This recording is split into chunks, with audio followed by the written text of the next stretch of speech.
What's going on, you guys? Thanks for clicking on the video. You've seen the title already. I've been waiting to do this video for a while, and in today's video we're going to be installing a set of heated grips from Bikemaster. Now Santa, aka my girlfriend, hooked it up this year with the gift. I was not expecting these, but it was definitely something that should have been on my list. There's been many times where my hands just start to get freezing and I have to stop and warm them up and then continue on. You can use these things on your four-wheelers, snowmobiles, dirt bikes, particularly four-strokes with electric starts that already have the battery system. You can set them up on like a two-stroke dirt bike or snowmobile, but it's a little bit more time-consuming and complicated. But overall, this is a really easy install, so let's get right into it. We're going to be installing these heated grips on my 2018 Honda Grom. If you haven't seen my best handlebar setup video, go check that out. The link will be down in the description. It's pretty much stayed the same. I dropped the risers and I'm still running the KLX 110 handlebars with the Pro Taper pillow top grips. And I'll say it again, this is the best handlebar mount for the price. The link for this will also be down in the description, so check this out. This is just an awesome product, and I don't want any of you guys to waste your money on a more expensive mount because this gets the job done. It's quality. I've put it through hell and back, and it's still performing well, so I absolutely love this thing. We're gonna go ahead and take these pillow tops off so we can get the new ones on.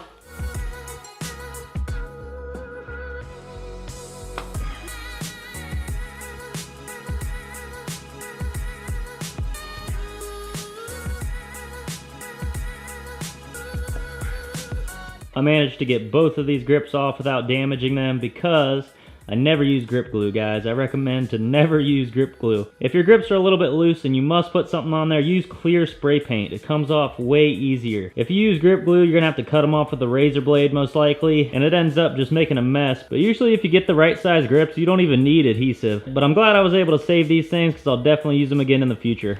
So these are what we're going to be installing today. They come from a company called Bikemaster. I have no affiliation with this company, but they seem to offer some really quality products. And so far from what I've seen, I've heard nothing but good things about these in particular. So if you're in the market for a pair of heated grips, I definitely recommend to check them out. We're going to go ahead and open these things up and see what's inside. So there's not much to it, guys. We have both of the heated grips. It comes with this really nice controller as well, which has 5 different settings on it from low to high. It also comes with a mount for the remote, which you can either stick it to something using the adhesive, or you can actually screw it to the handlebars itself, which is most likely what I'm gonna do. So it comes with a fuse already wired into it, which is expected. And all you need to do is find a good ground that you can bolt this negative terminal to. And probably the most difficult part of this is just finding the wire that you want to tie this into for the power. It needs to be something that's connected to the ignition, so when you turn your key on, it sends power to the unit. Other than that, it comes with these cheap plastic bar ends and an instruction manual, but we're not going to need that. One thing that I did notice is there's no connector for this wire though, so I'm probably just going to have to rig it for now with some electrical tape. I don't know if that's the same for every model. Maybe they just forgot to put the connector in the package, but let's go ahead and mock everything up and see what we can do.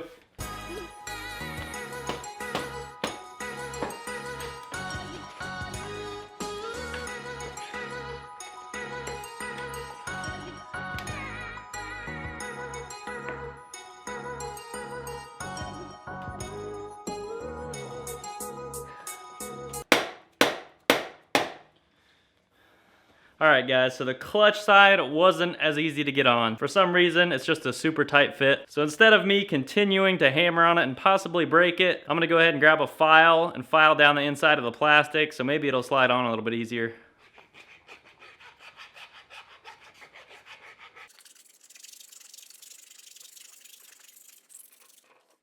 Alright guys, so I was able to file it down just enough to where it slipped over a lot easier this time. So the clutch side is installed. So instead of trying to fish these wires through the tank area here, I'm just going to go ahead and take the fairings off to make it a little bit easier and to give you guys a better perspective. So let's go ahead and get those off.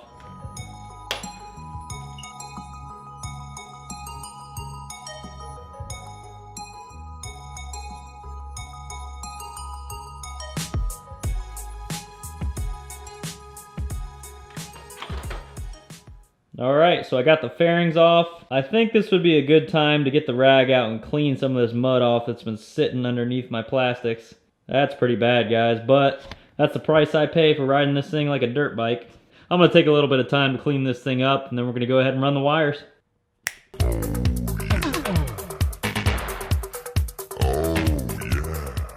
I'm pretty happy with the way that turned out. That's the cleanest that bike has been in months. I know that probably drives some of you guys crazy, so I'm glad I got that cleaned up. I'm gonna go ahead and take the battery out so we can access the wires beneath a little bit easier and find the one that we're gonna tie into.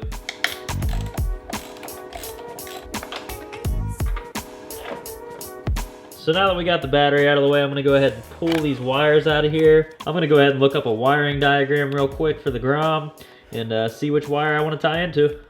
Hey, look who just showed up. You got some work to do. I was looking over here earlier and I saw this huge puddle. I just thought it was snow that melted, but it's gas. What happened? I think it's leaking from the petcock valve, so you might wanna check that out so it doesn't leak all the gasoline all over the floor.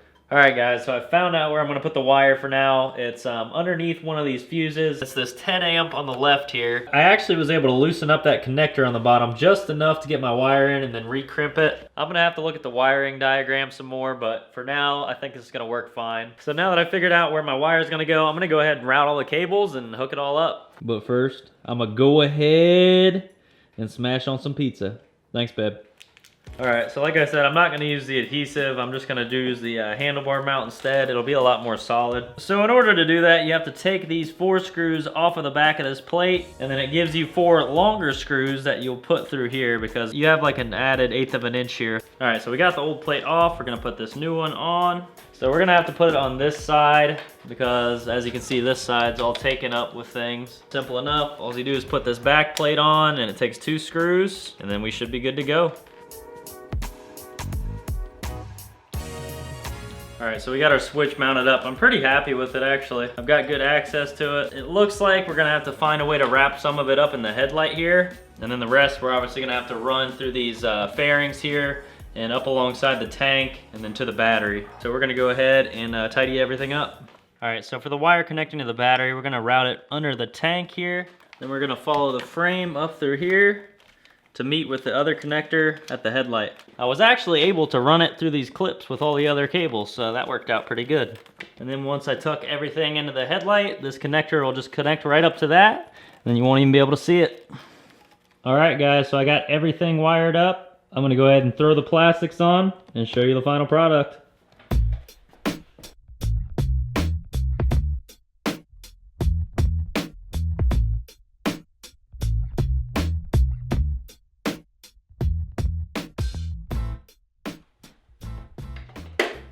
All right, guys, so we got everything put back together. It looks great. I'm really happy with the way it turned out. So without further ado, here it is. You need to put that in there. Since we've no place to go, let it snow, let it snow, let it snow.